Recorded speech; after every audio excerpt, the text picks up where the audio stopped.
যুক্তরাষ্ট্রের বিভিন্ন শহরে ব্যাপক উৎসাহ উদ্দীপনা আর ধর্মীয় ভাবগাম্ভীর্যের মধ্য দিয়ে পবিত্র ঈদ উল ফিতর উদযাপন হয়েছে। দেশটির 500-র বেশি খোলা মাঠে হয়েছে ঈদ জামাত। অংশ নেন 30,000-এর বেশি বাংলাদেশি। এবার অন্যবারের চেয়ে বেশি অভিবাসী অংশ নিয়েছে বলে জানায় আয়োজকরা।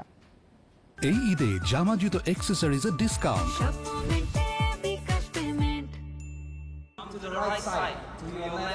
যুক্তরাষ্ট্রের নিউ ইয়র্কে বাংলাদেশিদের আয়োজনে 5 শতাধিক খোলা মাঠে অনুষ্ঠিত হয়েছে ঈদ উল ফিতরের জামাত।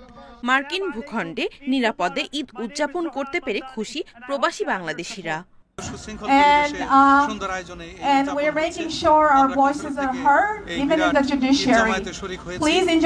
নিউ ইয়র্কের ঈদ জামাতে পুরুষের পাশাপাশি বেড়েছে নারী মুসল্লিদের সংখ্যাও।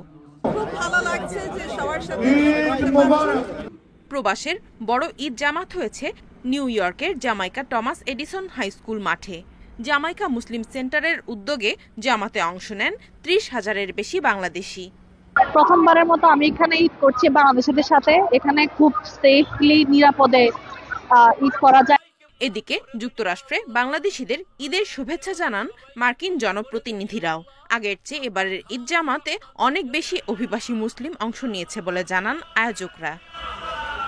Independent news.